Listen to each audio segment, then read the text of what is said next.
mais en tout cas continue donc la lancer sur les chapitres un peu post-combat. C'est-à-dire que vous savez, c'est le petit chapitre où on fait un peu l'état des choses, l'état des lieux.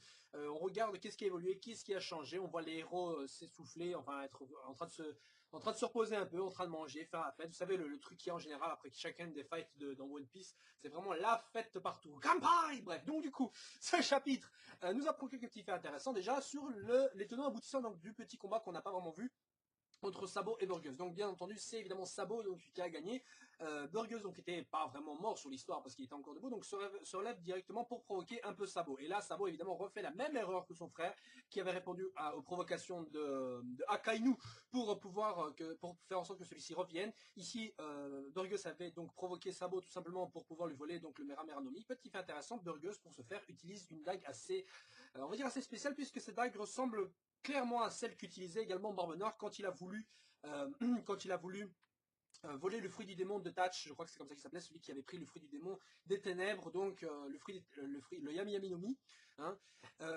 Certains disaient d'ailleurs même qu'au final Barbe Noire n'a pas volé le fruit avant que Tatch ne le mange, mais en fait avait volé le fruit après que celui-ci l'ait mangé. Hein, pourquoi est-ce que Burgos, qui clairement maîtrise le haki, a besoin d'un couteau pour buter Sabo. Sabo c'est un Logia, ok, donc il y a forcément besoin du haki. Alors est-ce que cette dague ou quoi serait fait en granit marin? Même comme ça, pourquoi cette dague? Je veux dire, ces coups de poing sont plus rapides, sont plus, je veux dire, c'est plus imprévisible, c'est mieux quoi, merde, pourquoi une dague? Donc je comprends pas. Est-ce que c'est parce que cette dague aurait un pouvoir spécial ou parce que justement c'est une méthode uniquement que cette méthode c'est une méthode unique pardon que connaît que connaît Burgos parce que il y a peut-être une méthode qui fait justement en sorte qu'on puisse voler le fruit du démon de quelqu'un. Alors, on a vu comment se renaissent les fruits du démon. Donc, quand le procédure d'un fruit du démon meurt, voilà, son fruit et ensuite part dans le fruit le plus proche pour renaître. Voilà. Ici, Burgos n'avait pas de fruit, il n'avait pas de pomme ou quoi sous la main, donc ça n'allait pas se transformer. Donc, du coup, je me dis que peut-être il allait capturer le démon lui pour pouvoir le prendre pour lui ou autre chose dans le genre. Hein, peut-être aller savoir. Donc je sais pas vraiment ce qui se fait. J'imagine qu'on apprendra plus ou moins par la suite comment se déroule justement le vol de l'esprit d'un démon, donc d'un fruit du démon. Donc d'ailleurs peut-être fait intéressant. D'ailleurs c'est vrai que Sabo allait finir justement Burgos avec ses Karyuno Saiga ou je sais pas quoi. Donc allez donc Yokuriki. Je sais plus. Il faudrait que je relise même vérité parce que c'est même dans des attaques. Donc du coup son Ryuno Kajizume. Voilà c'est ça. Donc allez donc lui perforer le crâne comme il avait fait avec Ménard, je crois, je sais plus, le vice-amiral avec qui il avait fait pareil, mais avec quand il avait un casque. Donc, du coup, il allait le finir comme ça, mais au final, il s'est dit qu'il allait le finir plutôt avec le pouvoir du fruit, donc du pyro-fruit, du fruit donc de Ace, le Mera Mera no Mi. Donc, il a fini avec un Hiken, je crois que c'était ça. Parce que selon la traduction, c'est un Hiken ou un Fire Gun. Enfin, au final, ça revient au même, c'est une attaque de feu donc de Sabo. Donc, petit hommage un peu à Ace. Après, évidemment, je pense que ce que disait Burgos n'était pas si intéressant que ça. C'était juste pour provoquer surtout Sabo, pour lui dire que son frère était un crétin, un idiot, de ça. Donc, voilà. Donc, Burgos rate son coup et se fait littéralement carboniser. Donc, Burgos rate son coup et se fait carboniser donc par Sabo. Est-ce que Burgos est mort? Évidemment que non, il n'est pas mort. Et on est dans One Piece, le mec est pas mort. Je pense que s'il avait vraiment tué, il y aurait eu plus, on se serait plus attardé sur ce moment-là. Mais non, ici, le mec est juste KO, quoi. Il est juste brûlé, il est juste, il est à terre, quoi. Merde. Donc, un peu trop indulgent, évidemment, mais les trois frères sont de ce genre-là. Quand on les provoque un peu, voilà, il suffit un peu de provoquer les trois pour qu'ils se retournent. D'ailleurs, c'est intéressant de voir que Burgos, qui est justement sous le commandement de Barbe Noire, fait la même chose, justement.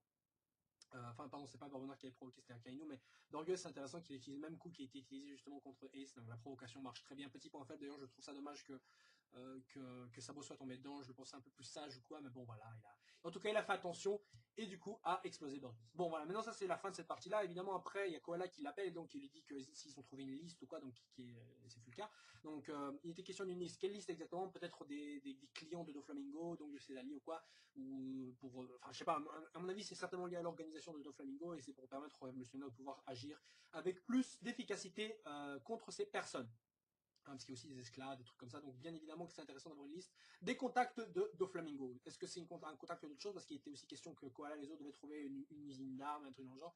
Donc, au final, ils l'ont détruite, je pense, donc ça revient au même. Bref, du coup, la partie des révolutionnaires est terminée. Petite question maintenant en rapport avec ça. Où se trouve le CP9 CP0, pardon. Le CP0 Aegis qu'on avait vu au début de l'arc et qui a tout bonnement disparu depuis un moment. Même Doflamingo, à un moment donné, s'était demandé, mais que fait le CP0, quoi? Qu'est-ce qu'ils foutent? Où ils sont partis? Je veux dire, pourquoi déjà ils étaient là? S'ils étaient là, c'était pour une bonne raison. Parce qu'il y a Doflamingo, peut-être qu'ils les ont appelés, si je me souviens bien, je crois. Mais en tout cas, ils ne sont plus là. Pourquoi? Je ne sais pas. Peut-être qu'ils observaient les choses en secret, donc qu'ils se réservent pour autre chose, allez savoir, et qu'ils disent qu'il valait mieux peut-être pas interférer avec ces affaires du royaume qui de toute façon elles sont publiques et sont le témoin d'un millier de personnes autour. Donc forcément le CP0 qui va agir avec, on va dire, discrétion, on va dire, ne veut pas peut-être se mêler du truc où il risque d'avoir le spotlight sur la gueule. Bref.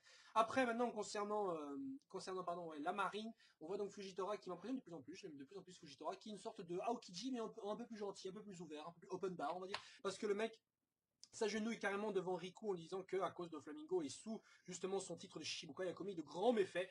Hein. Et d'ailleurs l'île de Dressrosa, qui était le royaume de Dressrosa, qui était, parce que c'est important, sous le contrôle en quelque sorte du gouvernement mondial et en même temps de Flamingo en quelque sorte, ne l'est plus vraiment. Donc maintenant ici, qu'est-ce qui va se passer pour Dressrosa? Est-ce qu'ils vont s'imposer comme une sorte de royaume, un peu genre à la royaume de Alabasta, de Wooms, un truc comme ça, donc un peu on se la sépare un peu indépendant ou quoi? Ou alors ils vont faire comme l'île des hommes poissons, ils vont peut-être se mettre sous la protection d'un empereur, parce que là il y avait la protection un peu de Doflamingo, tout ça, et en quelque sorte de Kaido. Mais ici, il n'y a plus de Doflamingo, donc même Kaido ne peut plus exercer vraiment son influence là-dessus. Est-ce qu'on aura la même chose que sur l'île des hommes poissons? Est-ce qu'on aura Luffy qui dit que cette île est sous ma protection? Et si c'est le cas, ça amènerait à faire en sorte que Luffy ait déjà la petite aura d'empereur lui-même, parce que le mec a sous son drapeau l'île des hommes poissons, qui est une île très importante, puisque c'est une île quasiment passage obligatoire pour tous ceux qui veulent aller dans le nouveau monde. Donc du coup, tout le monde va entendre parler de cette zone-là. Et du coup, bah, ça fait que Luffy, carrément, déjà une autorité sur une zone. Et quelque part, il avait déjà une autorité sur beaucoup d'endroits, sur les premières zones de Grand Line. Mais là, il commence à avoir sur l'île des hommes poissons, une île très importante. Sur le royaume de Dressrosa, une ancienne île super importante. Maintenant, une île qui en tout cas était super importante et qui était la plaque tournante de la mafia noire des pirates. Donc maintenant, bordel de merde, là, ça va être un truc de fou. Parce que Luffy, en plus de ça, va avoir va avoir une prime, mais de malade mental, parce que le mec, il a battu le Flamingo, il a arrêté toute une famille, tout un royaume, il a même fait en sorte que, au final, même un amiral se mette à genoux à cause évidemment de la découverte qu'il a fait. Je veux dire, à partir de là, on peut se poser plein de questions sur la prime de Luffy qui est à 400 millions, je crois, voilà, et qui va certainement monter à 500 millions, peut-être pas au-dessus de celle de Ace, je pense pas encore, ou peut-être qu'il va aller à 550 millions, un truc comme ça, mais je pense pas qu'il va aller au-dessus vraiment de la prime de Ace, qui avait une prime qui était parce que déjà c'était le fils du Seigneur des Pirates, même si c'est pas dit, mais aussi parce qu'en quelque sorte c'était le premier commandant de l'armée, non, le deuxième commandant Niba Taicho de l'armée, donc c'est un des commandants, donc du capitaine d'Arme Blanche à l'époque, ce qui fait que c'était un pirate légèrement super puissant, quoi. Merde. Donc, à partir de ça, je ne me poserai pas trop de questions évidemment sur l'eau qui connaîtra le même sort et qui en plus de ça perdra son statut de Shichibukai évidemment. Je ne vois pas pourquoi il le garderait si en plus de ça l'eau fait un bordel incroyable comme déjà lui faire en sorte de faire tomber Kaiser Clone. Bon, c'était un fait qui est maintenant public je crois aussi. Et en même temps de faire participer à la tombée donc de Doflamingo.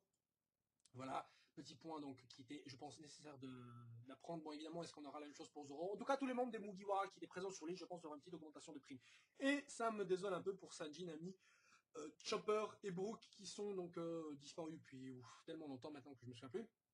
Et qui auront donc, j'imagine, une prime qui restera pareille. Parce que la petite altercation avec Big Mom, ça n'a pas été le témoin de quelconque marine, je crois. Donc, ouais, voilà. Donc, je pense qu'ils n'auront pas vraiment d'augmentation eux-mêmes. Mais je crois qu'ils auront un super rôle à jouer dans les prochains arcs, certainement dans la partie avec Kaido, où Kaido sera sérieusement présent. Peut-être que là, on aura donc peut-être directement un truc qui font que leur prime va augmenter par la suite et peut-être même surpasser celle que les autres membres de l'équipage ont. Donc du coup, tous les événements qui se sont passés sur cette île ont été retransmis sur les îles voisines. D'ailleurs, petit fait intéressant, c'est qu'une des îles possède un peu une zone de neige, un peu, et ça me rappelle beaucoup l'île où il y avait X-Drake qui se présentait et qui apparemment était une île assez aimée de Kaido ou quoi. Donc peut-être que c'est un lien, c'est la même île. Hein, si vous vous rappelez, c'était une île dans la neige comme ça, et X-Drake était présent sur l'île et il parlait avec une île qui était sous la protection de Kaido, sous la juridiction de Kaido, un truc comme ça, et que X-Drake justement avait lui-même un lien avec Kaido, si je me rappelle bien, je sais plus exactement. Donc peut-être c'est la même île, peut-être qu'on entendra parler de Kaido, ou Kaido est même sur cette île-là. Donc on n'est pas très loin, j'imagine, donc de découvrir qui il était. D'ailleurs, encore un fait intéressant, c'est qu'on ne voit pas les yeux de Flamingo, et là c'est un peu souvent parce que Flamingo est vaincu maintenant, c'est clair net, il ne se relèvera pas vu qu'il a été enchaîné avec Kairoseki. Donc, on devrait voir son visage c'était la fin, mais on ne voit pas son visage. Alors pourquoi? Peut-être parce que ses yeux renferment un autre secret, ou alors c'est pour garder l'aura du personnage en quelque sorte, mais bon, je trouve ça dommage qu'on n'ait pas vu ses yeux, donc peut-être qu'il y a un autre mystère là-dessous. Bon, le peuple au final demande au roi Riku de revenir sur le trône, même si celui-ci ne veut pas, les gens lui forcent la main, et c'est vrai que Riku en soi ne m'inspirait rien du tout comme personnage. Personnellement, Cobra lui-même m'inspirait beaucoup plus que Riku ici. Mais bon, voilà. Évidemment, il a souffert beaucoup plus également, comme je pense tous les gens du royaume qui, évidemment, veulent être tous là pour le revoir monter sur le trône. Et par la suite, donc, comme je l'avais déjà dit, Fujitora se met donc à genoux et se prosterne devant lui pour lui dire, et en même temps qu'il est désolé que, en quelque sorte, le gouvernement mondial en quelque sorte sont un peu responsables en tout cas de ce qui arrive. Évidemment même que Fujitora même sa genouille, ça a été aussi retransmis à tout le monde. D'ailleurs, il rend public tout cela à toutes les îles autour. Il ne veut pas garder ça secret comme tout ce qui s'est passé sur Alabasta, où on ne voulait pas voir qu'un pirate ait sauvé le monde. Là, on a juste vu qu'un pirate a vaincu un Shichibukai et a libéré un grand royaume d'une grande tragédie. Est-ce que ça va changer la vision des choses concernant l'équipage de Luffy? Peut-être, peut-être pas, je ne sais pas, on verra bien par la suite ce qu'il en est. Mais bon, en tout cas, ce qui est certain, c'est qu'on aura une augmentation de prix significative. Bon, quelles sont la suite des événements? J'imagine qu'on aura donc l'habituelle petite fête, mais peut-être pas trop traîner parce qu'évidemment tous les membres de l'équipage ne sont pas là, et il faut que notre petite bande d'amis aille rejoindre le reste de l'équipage pour la retrouver sur Zo, je crois, et peut-être qu'on aura un petit passage avec les samouraïs ou quoi, s'il y en a d'autres, je sais pas, parce qu'encore Kanjuro, je veux dire, il n'a pas été très utile, si ce n'est que pour créer certains objets qui étaient, on va dire, éventuellement un peu utiles, mais je veux dire, il y avait d'autres moyens de le remplacer. Je pensais que Kanjuro, en fait, excusez-moi, je pensais qu'il allait être un peu plus utile dans le sens fight, dans le sens combat, comme Kinemon qui peut couper le feu carrément. Mais bon, ici c'était pas vraiment le cas. Est-ce que c'est si grave que ça? Non, pas vraiment, parce que Kanjuro, au final, il a un design bien rigolo, je l'aime bien comme personnage, il a même un fruit des démons assez marrant, puisque en quelque sorte c'est plus ou moins le même pouvoir que Sai dans Naruto, sauf que lui c'est pas, sauf que justement Kanjuro ne sait pas vraiment dessiner. Bon. Donc l'alliance de Trafalgar Law et Monkey D. Luffy, la phase 2 de leur plan, donc la phase 1 était de capturer Kaiser Clone, la phase 2 était de, en quelque sorte, baiser un peu de Flamingo et détruire la Smile Factory, et maintenant la phase 3, c'est attaquer Kaido et le faire tomber. Donc maintenant la suite des événements va être explosive, j'espère, on aura plein de fights et plein de Zoan éveillés, donc des combats au corps à corps qui vont déchirer leur race, et j'ai hâte de voir ça. Sur ce, je vous retrouve la semaine prochaine pour le prochain chapitre de One Piece. Si vous avez des réflexions, des questions par exemple sur l'idée, sur cette méthode de voler un fruit du démon avec ce poignard un peu étrange, n'hésitez pas à le donner. Si vous avez une idée sur l'éventuelle prime, la future prime de Luffy et même de Law et des autres membres de l'équipage, n'hésitez pas à me donner votre avis et vos idées sur cette future prime quand j'ai vu. Voilà, sur ce, ciao ciao et passez une agréable semaine. Ciao ciao.